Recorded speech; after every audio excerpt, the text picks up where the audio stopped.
क्या इस बार बजट में आपका घर खरीदने का सपना थोड़ा और आसान होगा? क्या आपकी जेब पर टैक्स का बोझ कुछ हल्का पड़ेगा? और क्या हमारी बहन बेटियां देश की तरक्की में और बड़ा रोल निभा पाएंगी? बजट 2026-27 को लेकर ऐसी ही कई उम्मीदें हर ओर से उठ रही हैं। 1 फरवरी को वित्त मंत्री निर्मला सीतारमण जब यूनियन बजट पेश करेंगी, तब real estate, capital market, MSME, महिलाएं, सीनियर सिटीजन सबकी नजर इस पर होगी कि उनके लिए क्या खास है। एक्सपर्ट्स का कहना है कि ये बजट जमीनी चुनौतियों को दूर करने वाला हो, पीपल सेंट्रिक होना चाहिए, ताकि नीतियों का फायदा सीधे आम आदमी तक पहुंच सके। मतलब ये कि बजट ऐसी नीतियां लाए जो कागज पर नहीं, जिंदगी में बदलाव लाए। उम्मीदें बड़ी हैं और वक्त करीब है। आइए जानते हैं किस किस पर सबकी नजरें टिकी हैं। सबसे पहले बात करते हैं घर की, यानी अफोर्डेबल हाउसिंग की। अपना खुद का घर होना हर परिवार का सपना होता है और रियल एस्टेट सेक्टर सीधा उसी सपने से जुड़ा हुआ है। ये सेक्टर भारत की जीडीपी का करीब 7% हिस्सा है और कृषि के बाद देश में सबसे ज्यादा रोजगार देता है। जाहिर है, मकान सस्ते होंगे तो आम आदमी की जिंदगी पर सीधा असर पड़ेगा। इसलिए बजट 2026-27 में रियल एस्टेट इंडस्ट्री चाहती है कि किफायती आवास यानी अफोर्डेबल हाउसिंग की परिभाषा को आज की कीमतों के हिसाब से दोबारा तय किया जाए। बड़े शहरों में घरों के दाम कई गुना बढ़ चुके हैं, तो सरकार अगर ये सीमा बढ़ाती है तो ज्यादा लोग अपने घर का सपना पूरा कर पाएंगे। इसके अलावा बिल्डरों के लिए जीएसटी का इनपुट टैक्स क्रेडिट लौटाने की मांग जोर पकड़ रही है। अभी स्थिति ये है कि इनपुट क्रेडिट का फायदा न मिलने से इमारत बनाने में खर्च बढ़ जाता है। अगर सरकार इनपुट क्रेडिट फिर से देने का ऐलान करती है तो घरों की कीमत कुछ कम रहने की उम्मीद है। रियल एस्टेट को गति देने के लिए एक और सुझाव ये है कि प्रॉपर्टी से जुड़े टैक्स में छूट की सीमा को कम से कम 1 करोड़ रुपए तक बढ़ाया जाए। इससे घर खरीदने बेचने वाले आम खरीदारों को टैक्स में बड़ी राहत मिल सकती है और रियल एस्टेट बाजार में नई जान आएगी। अगर मिडिल क्लास की बात करें तो उनकी सबसे बड़ी चिंता है इनकम टैक्स। पिछले बजट में सरकार ने नई टैक्स रिजीम में बदलाव लाकर कुछ राहत दी है, लेकिन इस साल भी मिडिल क्लास को उम्मीद है कि उनकी मेहनत की कमाई पर टैक्स का बोझ थोड़ा और कम होगा और हो सकता है आयकर के स्लैब या स्टैंडर्ड्स डिडक्शन में कुछ बदलाव हो, जिससे लोगों की टेक होम सैलरी बढ़े। खासकर सीनियर सिटीजन्स, हमारे बुजुर्गों के लिए बजट में विशेष रियायतें मांगी जा रही हैं।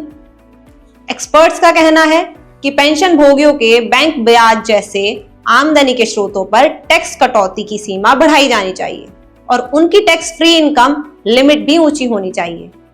इससे रिटायर हो चुके लोगों को जो फिक्स इनकम पर गुजर बसर करते हैं, उन्हें महंगाई के दौर में थोड़ी राहत मिलेगी। कुल मिलाकर मांग ये है कि बजट लोगों के हितों में केंद्रित हो, ऐसा बजट जो सीधे आम आदमी के काम आए, उसकी जेब और जिंदगी दोनों को थोड़ा आसान बनाए। कैपिटल मार्केट यानी शेयर बाजार की नजर भी बजट पर टिकी है। ग्लोबल माहौल पिछले कुछ समय से उतार चढ़ाव से भरा हुआ रहा और हमारे निवेशकों की चिंता बढ़ी। अमेरिका चीन के बीच ट्रेड टेंशन और दुनिया में जंग जैसे हालातों ने बाजार पर दबाव बनाया है। बीते 2 साल में युद्ध और टैरिफ संबंधी खींचातानी के चलते शेयर मार्केट में काफी तेज अस्थिरता देखने को मिली। ऐसे में उम्मीद है कि बजट ऐसे कदम उठाएगा जिससे निवेशकों का भरोसा बढ़े और बाजार में स्थिरता आए। मुमकिन है सरकार पूंजीगत लाभ के टैक्स नियम सरल बनाए या छोटे निवेशकों को प्रोत्साहित करने के लिए कुछ इंसेंटिव्स दे। किसी भी आम निवेशक के लिए ये मायने रखता है, क्योंकि आजकल मिडिल क्लास भी म्यूचुअल फंड और शेयर बाजार में निवेश कर रहा है। इसलिए बजट से ऐसी घोषणाओं की आस है जो बाजार में पॉजिटिव सेंटीमेंट लाए और आम निवेशकों को सुरक्षित महसूस कराए।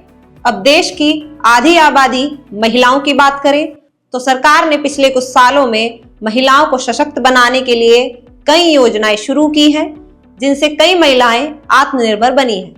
लखपति दीदी योजना, बेटी बचाओ बेटी पढ़ाओ, जननी सुरक्षा, स्टैंड अप इंडिया जैसी योजनाओं ने कई महिलाओं को आगे बढ़ने का मौका दिया, लेकिन आज भी ग्रामीण और पिछड़े इलाकों में इन सरकारी स्कीमों की जानकारी बहुत कम महिलाओं तक पहुंच पा रही है। एक्सपर्ट्स बताते हैं कि गांव कस्बों में बड़े पोस्टरों, चौपाल अभियान और आसान भाषा में जानकारी देकर जागरूकता बढ़ानी होगी, तभी सरकार की योजनाओं का पूरा फायदा जमीन पर दिखेगा।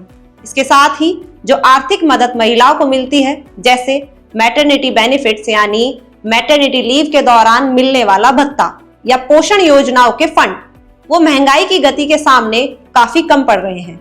मतलब जो रकम कुछ साल पहले ठीक थी, अब कीमत बढ़ने से अपर्याप्त हो गई है। इसलिए मांग उठ रही है कि मैटरनिटी बेनिफिट्स और महिला पोषण कार्यक्रमों के बजट को बढ़ाया जाए ताकि बढ़ती कीमतों के बीच महिलाओं को पूरी सहायता मिल सके। और महिलाओं के लिए सिर्फ पैसा ही काफी नहीं है। जो उद्यमी महिला अपना बिजनेस चला रही हैं, उन्हें मार्केटिंग में मदद चाहिए। अपने प्रोडक्ट बेचने के लिए खास महिला केंद्रित बाजार मार्केट प्लेस चाहिए। इस बात पर जोर दिया जा रहा है कि महिलाओं को फंडिंग के साथ साथ मार्केट तक पहुंच भी दी जाए ताकि वे अपने उत्पाद आसानी से बेच सकें और सच में आत्मनिर्भर बन सकें। देश की अर्थव्यवस्था के रीढ़ माने जाने वाले एमएसएमई, माइक्रो, स्मॉल एवं मध्यम उद्योग भी बजट से काफी आस लगाए हुए हैं। भारत के कुल एक्सपोर्ट का लगभग आधा हिस्सा इन्हीं छोटे उद्योगों से आता है और करोड़ों लोगों को रोजगार मिलता है। लेकिन पिछले साल इनको काफी मुश्किलों का सामना करना पड़ा।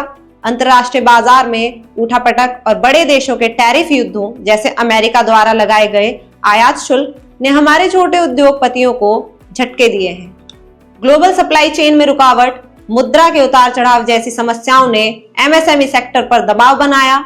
ऐसे में उम्मीद है कि इस बार के बजट में एमएसएमई को सहारा देने के लिए खास कदम उठेंगे। एक विश्लेषक का कहना है कि मौजूदा भू राजनीतिक माहौल को देखते हुए सरकार इस बार थोड़ा संभल कर चलने वाली है, कंजर्वेटिव बजट नीति अपना सकती है। मुख्य फोकस आर्थिक स्थिरता पर रहेगा, लेकिन साथ ही मैन्युफैक्चरिंग और एमएसएमई सेक्टर को प्रोत्साहन देना बेहद जरूरी होगा ताकि वो ट्रेड के झटकों से उभर सके, उन्हें लोन आसानी से मिले और नए निवेश आकर्षित हो। मतलब सरकार छोटे उद्योगों के लिए टैक्स में रियायत, सस्ते क्रेडिट गारंटी या पीएलआई, प्रोडक्शन लिंक्ड इंसेंटिव जैसी योजनाओं का दायरा बढ़ा सकती है। इससे न सिर्फ इन कारोबारों को मजबूती मिलेगी बल्कि ये आगे चलकर नए रोजगार भी पैदा करेंगे।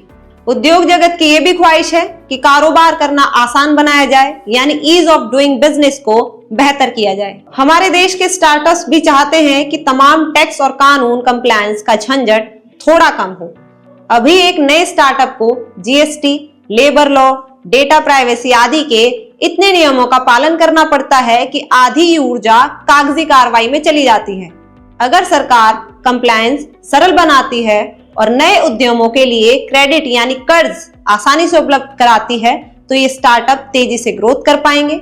और बहुत से इनोवेटिव स्टार्टअप्स के पास संपत्ति या कोलेटरल नहीं होता है, तो बजट में उम्मीद है कि उनके लिए ऑल्टरनेटिव क्रेडिट स्कोरिंग या गारंटी जैसी स्कीम आए जिससे बिना संपत्ति के भी अच्छे आइडिया को फंड मिल सके। कुल मिलाकर छोटे उद्योगों और स्टार्टअप्स को सहारा देना विकास दर को उड़ान देने के लिए अहम माना जाता है। आखिर में बड़े सवाल पर आते हैं, देश के विकास को रफ्तार देने के लिए इस बजट से क्या उम्मीद रखी जाए। सच तो ये है कि आम जनता आज भी कुछ बुनियादी समस्याओं से जूझ रही है जिन्हें हल किए बिना विकास का फल सब तक नहीं पहुंच सकता। पहली चुनौती है महंगाई। पिछले सालों में खाने पीने से लेकर ईंधन तक जरूरी चीजों के दाम बढ़ते रहे। हर घर का बजट महंगाई की मार से तंग रहा। तो आम लोग चाहते हैं कि बजट में ऐसी कोशिशें हों जिससे रोजमर्रा की चीजें किफायती रहें। सरकार प्रत्यक्ष तौर पर मूल्य नियंत्रण नहीं करती, लेकिन टैक्स घटाकर या सब्सिडी बढ़ाकर राहत दे सकती है। दूसरी बड़ी चुनौती है बेरोजगारी। युवा आबादी भारत की ताकत है, लेकिन पर्याप्त रोजगार के अवसर पैदा करना लगातार एक संघर्ष रहा है। सरकार ने हाल के वर्षों में infrastructure projects, make in India और स्किल डेवलपमेंट प्रोग्रामों के जरिए नौकरियां बढ़ाने की कोशिश की है। इस बजट में भी उम्मीद होगी कि ऐसी योजनाओं को और धन मिले जिनसे नए उद्योग धंधे खड़े हो सके और रोजगार उत्पन्न हो। अगर मैन्युफैक्चरिंग, कंस्ट्रक्शन जैसे बड़े सेक्टर रफ्तार पकड़ते हैं तो वे हजारों नौकरियां दे सकते हैं। शहरों के साथ साथ ग्रामीण भारत पर ध्यान देना भी उतना ही जरूरी है। खबरों के मुताबिक सरकार इस बार ग्रामीण विकास योजनाओं के बजट में 2 अंकीय वृद्धि यानी 10% से ज्यादा बढ़ोतरी करने पर विचार कर रही है। मनरेगा जैसी रोजगार गारंटी योजना, ग्रामीण आवास, प्रधानमंत्री आवास योजना और गांवों की सड़कें, प्रधानमंत्री ग्राम सड़क योजना, इन सब के फंड बढ़ सकते हैं। अगर ऐसा हुआ तो गांव में रोजगार के मौके बढ़ेंगे, लोगों के हाथ में पैसा आएगा और गांव की अर्थव्यवस्था में भी जान आएगी।